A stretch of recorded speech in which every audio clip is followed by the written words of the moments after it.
Welcome to Comptroller's Corner. I'm your host, Pat Curry, joined as always by Buffalo Comptroller Mark Schroeder. Our top story today, an audit of the fire department has found that excessive overtime still has not been addressed.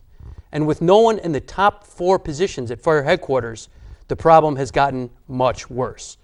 Overtime at the department has already exceeded $11 million. And with a month to go in the fiscal year, will almost certainly surpass $12 million. That's $2 million more than last year and nearly $7 million more than the amount that was budgeted.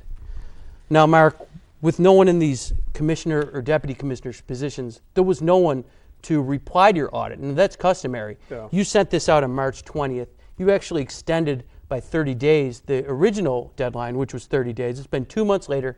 No one's addressed your audit, and no one is addressing the overtime at the fire department, which is the city's second largest department. Yeah, there's not much more to say about this.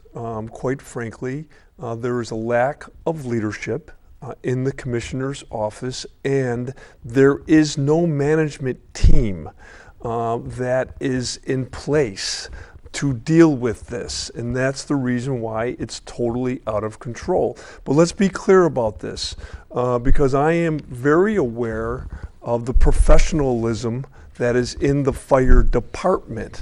At the firehouses, there is strong management teams. There are chiefs, there are captains, there are lieutenants, there's firefighters.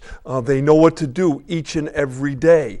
The same thing, the management team, the mayor and the management team, they need to catch up to the professionalism that's out in the field. It needs now to be in the management office. And I'm fearful that unless they take this seriously, this is going to continue. And as you mentioned, Patrick, in the fiscal year that we're still in, that will be over in less than a month, it'll be close to $12 million or so in overtime. Now, in the new fiscal year that we're going into, the mayor and his finance team, they have put in overtime at about $16 million. Well, there's $12 million already that's in the fire department. So that is concerning to me. So, finally, regarding this, and I know we can talk about this a long time, but the mayor has to act. The council needs to take responsibility. When a parking commissioner goes before the 9 council members to address that honorable body regarding fire, that is a disgrace. He is not a sworn officer. He has nothing to do with the great tradition that's gone on for over 100 years in the fire department. And the mayor needs to know he needs to act and act swiftly within the fire department. And you mentioned the parking commissioner. He's also being sent to address this audit in front of the council at the finance committee meeting, despite not being the commissioner of fire. In fact, nobody is in that position. Right now, the current commissioner is injured on duty. He's out on leave, been out for some time. The deputy commissioner positions, one resigned and reverted back to his civil service position, and the other 2 are vacant. So there's 3 deputy commissioner positions that are completely vacant. The commissioner position is not filled at all. And those are the positions that are supposed to manage these big picture costs like overtime. So you mentioned there is still strong leadership in the fire houses in the districts out in the street responding to fire, but headquarters is the one that's supposed to manage these costs. And when we're talking about millions upon millions of dollars in overtime, that's vital. And with no one in those positions, this overtime problem has just gotten worse. And apparently there just doesn't seem to be any urgency to address this situation. Yeah. So, what I'm going to do, Patrick, I don't think I've ever done this before. I'm going to use the Comptroller's Corner as an opportunity to make a statement. And the statement that I'm making is that the mayor ought to work and move swiftly. And if he is not prepared to announce the management team within the commissioner's office, then he ought to have the commissioner of finance take responsibility over the next couple of weeks when they're going through the deliberations and talking to the council and the finance committee and all of that, and leave the firefighting to the professionals who I know are already out there, And what I would do, I'm asking the mayor not to bring in a parking commissioner, but to give this responsibility until he is in a position to name the leadership, the management leadership in the commissioner's office.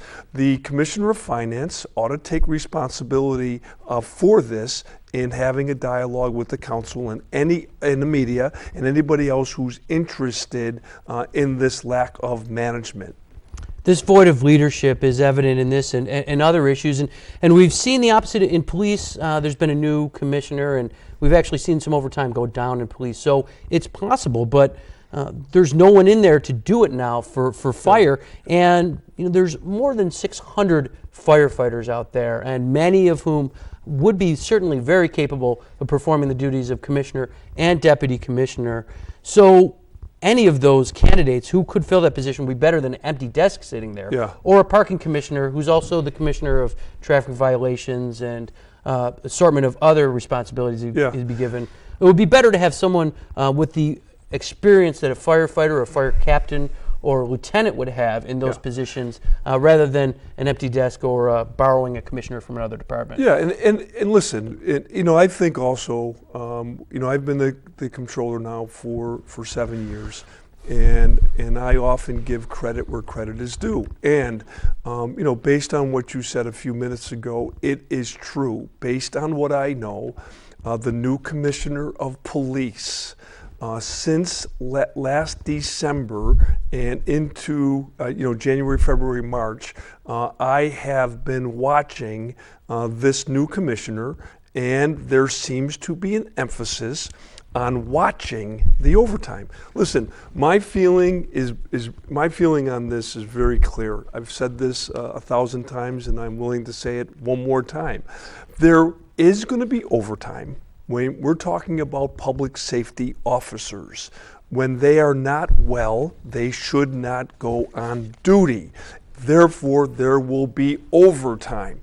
But when there is overtime in areas not having to do with a sworn officer, like clerical and or janitorial, that is mismanagement. Now, I am grateful that the mayor selected a police commissioner. The police commissioner is watching his department. It's basic. That's what you do when you're in charge. You have the responsibility.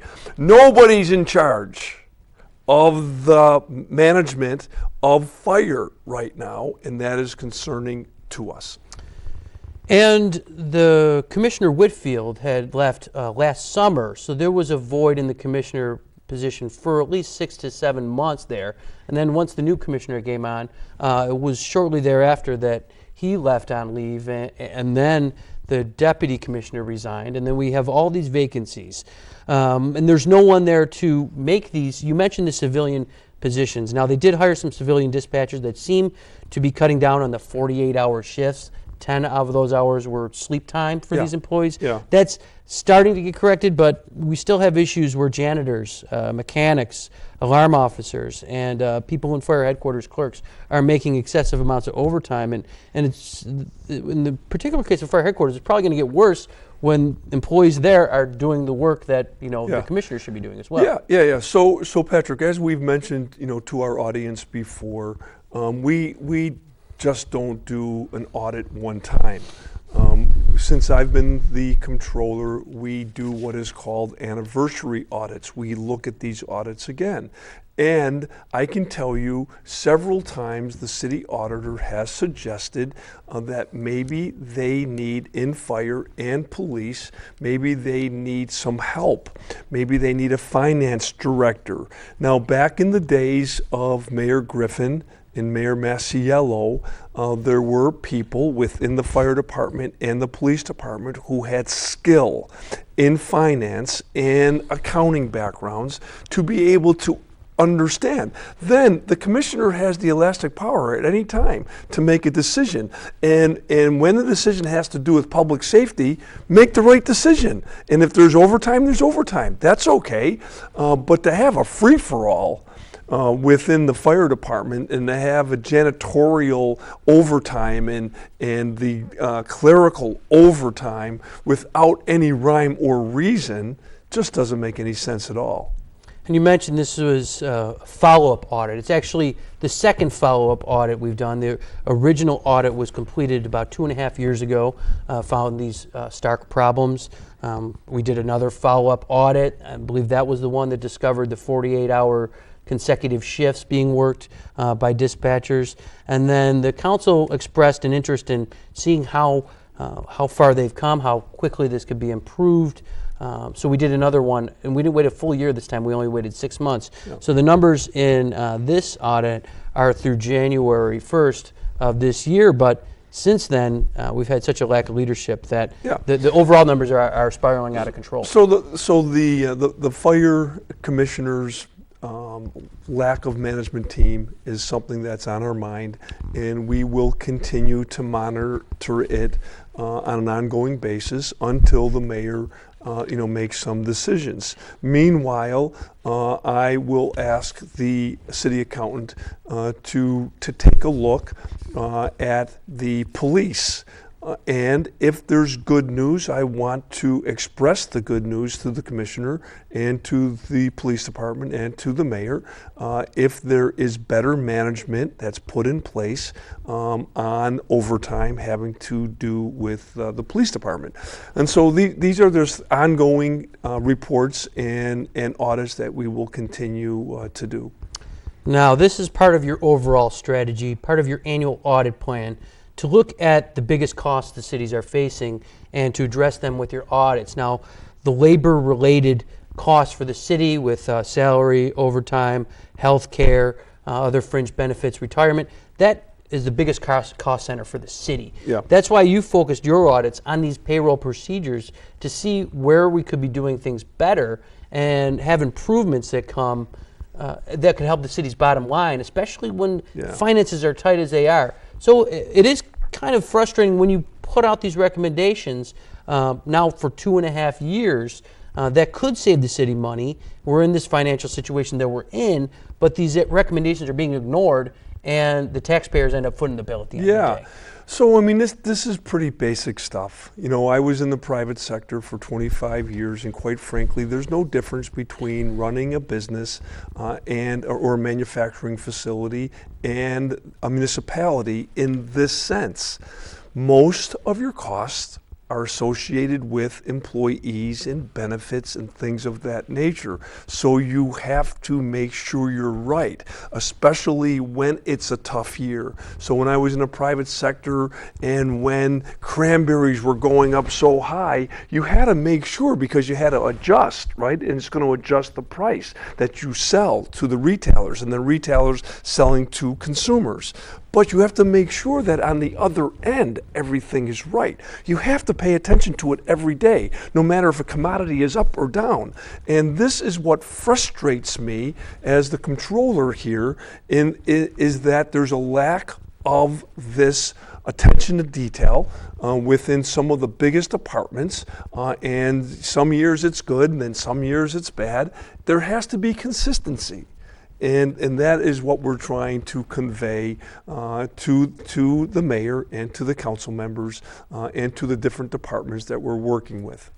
And one of the things you've seen as a broader theme is that there needs to be more decentralization of leadership, that these commissioners, when they do have commissioners in these departments, need to have the power to be able to execute and lead the department the way they see fit without having to look at City Hall for approval. Yeah, once upon a time, early on in the mayor's mayoral, when he was the mayor early on, he selected a fire commissioner, Mike Lombardo. Mike Lombardo was widely recognized as somebody who was very serious, a fireperson's fire commissioner. He was good to the rank and file. They understood each other.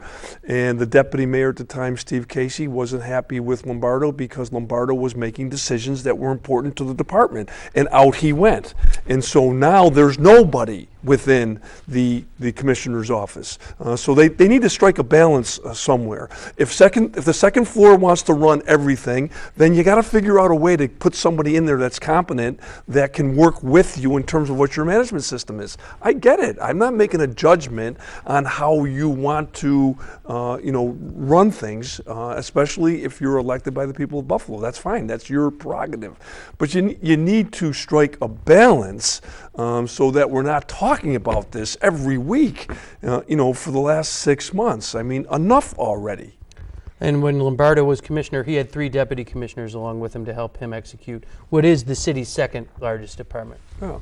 So we have to take a brief break, Mark. When I Okay. get back, I want to talk about the budget adoption and the gap response, and also about another audit that was unanswered by the administration. Yep. Stay tuned for more Comptroller's Corner after this message. Welcome back to Comptroller's Corner. The council has officially adopted the upcoming budget for the 2018-2019 fiscal year. The current fiscal year, though, could have a deficit of $30 million, as the comptroller pointed out in his response to the mayor's gap sheets. Now, Mark, this is nothing new, unfortunately. Yeah. Last year, there was a fund balance draw of $35 million of savings that was used to plug these budget gaps. Now, this year, you're looking at the numbers coming in. There's only a month to go in the fiscal year, and it's looking to be in the $30 million range again this year. Yeah. That's an awfully big hole in the city's budget. And when you did a response to the upcoming year's budget, you found about $30 million in revenues that you don't think are real, or certainly not confident about, Yeah. especially the $17 million in casino money. Now, I'm noticing a trend here. It seems like there's a $30 million budget hole every year, and it's just not getting filled. Yeah. So if you look at it, I look at it in a comprehensive way. I've been the Buffalo City Comptroller for 7 years, and so over 7 years, the mayor has used approximately $130 million out of reserves to balance the budget. And so that means over the course of that time, he had the reserves to do that. So you can take certain liberties. I get it. Mayors do it, just not this mayor, all mayors do it. It's called creative budgeting. Governors do it.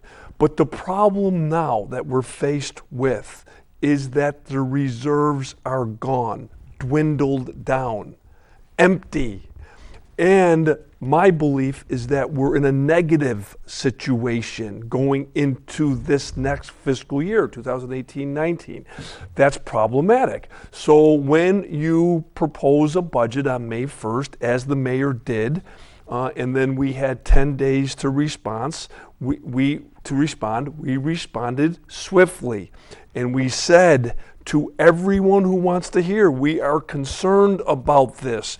We have been concerned in years past because of their fuzzy math and their creative budgeting. Okay, I get all of that. But they always had a reserve, a golden pot that they could go into and save the day. The golden pot is now down to nothing. And so now it is very scary to the citizens of Buffalo, because I know they listen to our show, the Comptroller's Corner, and I know that they read a lot of the information that we give them, especially when I go to community meetings across Buffalo. I know they understand that the mayor's budget on the revenue side, we do not believe that it's real. It's anywhere from $30 to $40 million that will not come in.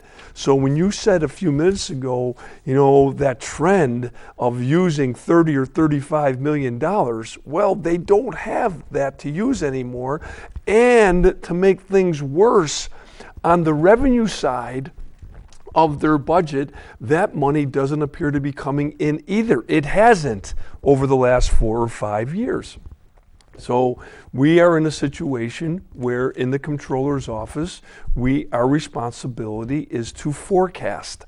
So we are forecasting out over the next 9 to 12 months, we are going to have major problems, and the administration should understand it, and they ought to get some discipline and there's certain things that they can do right now to help our city. Now, you talked about some of the head scratchers on the revenue side. I just want to talk a little bit about the expenditure side. Yeah, it's worse. It's even worse. We just talked about an audit of the fire department, and that fire department overtime is going to exceed $12 million this year. They budgeted $5.4 million for this year. Used 12 For fire. for fire. Yeah. 5.4. Yeah. And it was 12. Yeah. This current year budget, I'm sorry, the one that was just adopted the upcoming year, they budgeted $16 million in overtime. That's only 4 more than the fire department. That's for the whole city. That's $16 million for the whole city. Yeah. In years past, recent trends, it's been anywhere from $28 to $30 million in overtime. Yeah. So they're really putting themselves in a hole when they expect overtime to be so little, Yeah. when it turns out to be about $30 million at the end Now, of the day. let's just try to give the administration and the mayor some credit. Okay, so if you have a competent police commissioner who understands public safety first and is managing every aspect of the department, including the budget, then you have a fighting chance to be able to do what they said on paper. What they said on paper is that the overtime for 2018-19 will be $16 million, even though you just pointed out over the last 4 years, it's averaged $29.8 million, almost double, okay?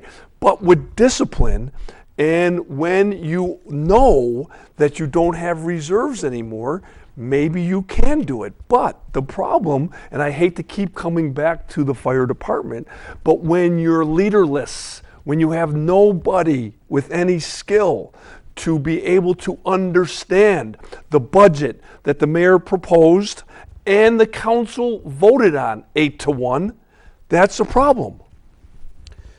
So switching gears to another audit that you did. Now this was the HUD home audit. We've covered it on this show before. This found that the city was spending $5 million on a rehab program, and they only fixed up 11 homes. Yeah. Now that's an average of almost $500,000 per home. And then, there's a lot of excuses that were made at the time. And they said, well, we have all these rules from the feds. Well, the federal government has the same rules for Syracuse and Rochester. And what we found is that Rochester spends about $150,000 per house, and they help dozens of people in years. So where we're helping maybe 11 families, they can help 75 in that same time frame for a lesser amount. So this was brought in front of the council again and again. We had a representative from Office of Strategic Planning to talk about this audit, but there still has been no response to the audit, a written response. And you feel strongly that the people of Buffalo deserve a written response that for anybody that couldn't make that council meeting to tell them, how is the administration going to fix this program? It's broken. You've gotten dozens of calls from your constituents who are concerned about this, and the people haven't, or the council haven't been given the dignity of having a written response. So Patrick, one of the things that I've never really been shy, not in the assembly, and certainly not as the comptroller. And so I believe what's happening right now is that the administration is acting out a little bit.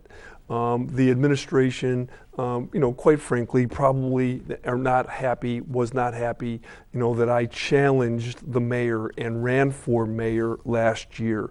Now, the reason why I make this statement is that previous to that, it never happened.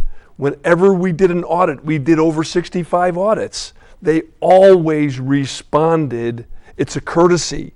They always responded to our audit. Now, post-mayoral run, 2 times, maybe 3 times, they have not responded to the audit. So to me, they're acting out. What they probably don't realize is that politics is politics, and politics should always be put aside. Governance is most important. That's the reason why I have 10 certified public accountants working with me each and every day. We have a responsibility. We have a responsibility of transparency. We have a responsibility to report to the people, and that's what we do. Not to respond to an audit is juvenile, and I hope it stops pretty soon. And city charter, section 7-7 states that the audited department, quote, must respond in writing Yeah. to audit reports. But as we've seen in other cases, as the strategic plan that was No required by the strategic plan, charter, yeah. there's certain parts of the charter that just get ignored. Yeah. And this is one of them. And this is now this fire department, after waiting an additional month on top of the Yeah. other month that we gave them, we still haven't got a response. And we'll see if we get one. But if the HUD Home report is any indication, it's almost been a year there. We're not going to get it anytime soon. Yeah, and the residents out there, Patrick, they're beginning to get a little heated up. They're concerned about the waste of money within that homes program that you just talked about, $5 million to rehabilitate, 11 houses. People understand that and they don't like it. They also understand that there haven't been an assessment, a reval of their homes in a comprehensive way since 2001. And they're nervous about that too.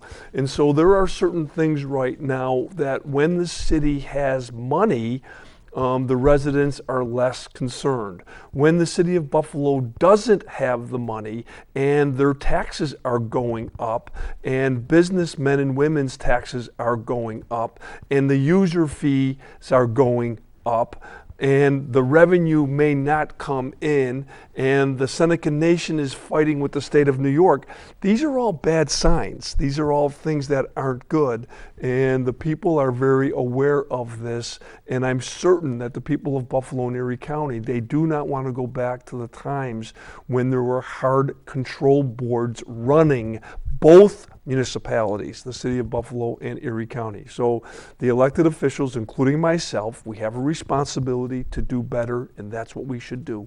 You mentioned the control board. They can take effect, they can vote to take effect for a $5 million budget deficit. We've been sitting at $30 million budget deficits. Now that the reserves are gone, that's a very low bar. And if the city's track record is any indication, they could go into effect as early as next year. But I believe from a pragmatic standpoint that the control board is going to give the benefit of the doubt to the mayor, who has been successful. You got to give him credit. He's the second mayor in history to be elected 4 times. And so I believe the Common Council also is giving the benefit of the doubt to the mayor. And that's fine. So that's why I'm hoping over the next 12 months, some of the things that we've been talking about over the last few minutes, maybe something else happens to benefit the citizens of Buffalo and our favorability in terms of finances. Well, we'll see it happens, but in any case, you can sure we'll cover it here on Comptroller's Corner. Of course we will. Thanks, Patrick. Thanks for joining us in Comptroller's Corner.